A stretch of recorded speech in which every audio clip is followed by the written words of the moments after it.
Back in the book segment tonight. Yesterday, the City Council of Anaheim, California, heard a proposed motion to condemn the rhetoric of Donald Trump. The council voted not to take any action, very wise, but outside the chamber, bad things were happening.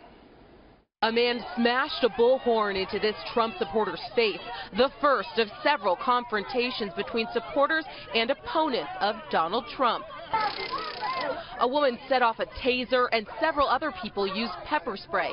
2 young girls got sprayed in the face and had to be treated by paramedics. The protest took place before a city council meeting where members were set to discuss a resolution regarding, quote, divisive rhetoric used by Trump.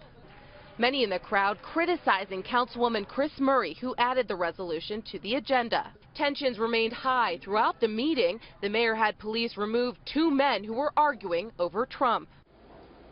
At this point, we really don't know who started the fracas outside, but it was obviously nasty. Joining us from Santa Barbara, Dennis Miller. So it looks like the Golden State, California, where the sun shines and you get the nice beaches and mountains, is ground zero for anti-Trump forces. How do you see it? You're kidding, Bill. You've seen this stuff in New York all over leading up to this. We live in the age of the violent do-gooder.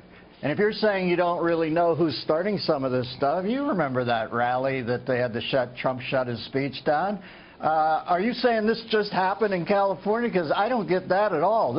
And by the way, can I say to any parent out there in any of the 50 states, if you're going to a political rally, you're a moron if you take your kid with you. You are a moron. That's and a good bad point. parent. That's Leave your kids at home. It's gonna get weird out there. But here's my point. Number one, California? Number one, this wouldn't happen, in my opinion, in Indiana. All right, now it happened in Chicago, and you were absolutely right. It was organized by these far-left websites, but this wasn't. This was like a local thing, Anaheim City Council, dopey discussion, condemning rhetoric. You can condemn rhetoric from you or me or any politician. Why waste anybody's time? So what is it about people that they want to spray each other with pepper stuff because they don't like the candidate? I don't get it. I'm not getting it.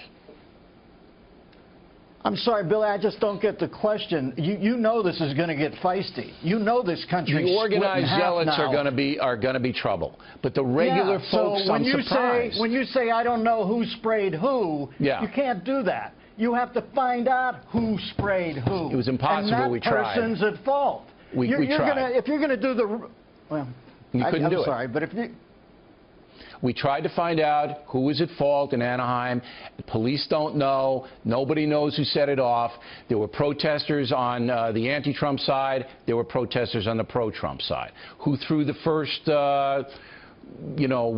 whatever they hit the guy with, I don't know. All right. Let's go to Trump himself.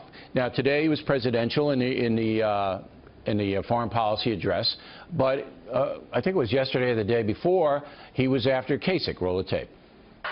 I'm always telling my young son, Barron, I'm saying, and I always with my kids, all of them, I'd say, children, small little bites, small.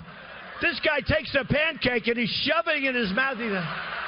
It's disgusting. Do you want that for your president? I don't think so. So I guess he was on Food Channel or something. So, I mean, I think that Trump, no matter how presidentially he acts, is going to always revert back to the one-liners when he can.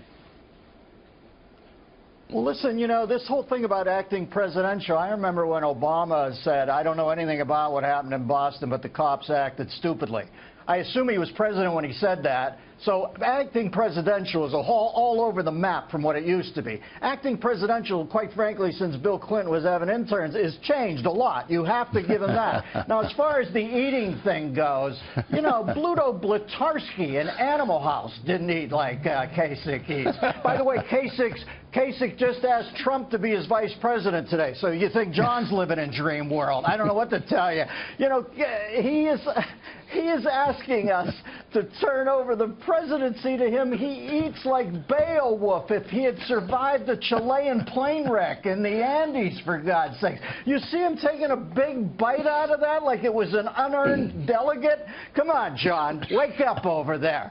Chew your food. You look like you're crazy. Look at him. He's always crazy. And then he'll look up after he's got all this Bialy spilling out of his pie hole and say, I met a young girl today. She fainted because she met me. And I said, why are you fainting? She's not fainting because she thinks you're a rock star. She's fainting because you eat like a carrion bird.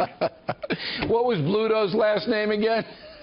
I don't know, but that's going to be, when they ask him to put his hand when he is president, he's just going to have potatoes in his mouth and go. All right. I think Miller wrote Trump's line, by the way, a couple of days ago. And we would like to remind everybody we have the best Father's Day gift on earth. That is tickets to see Miller and me in person in the Who Wants to Be President live show. Fairfax, Virginia in just 10 days. Mohegan Sun, Connecticut, Father's Day weekend. Also upcoming Reno, Denver, Atlanta, Biloxi, Mississippi. Make Dad and Granddad very happy. They'll never forget it. Info on BillO'Reilly.com.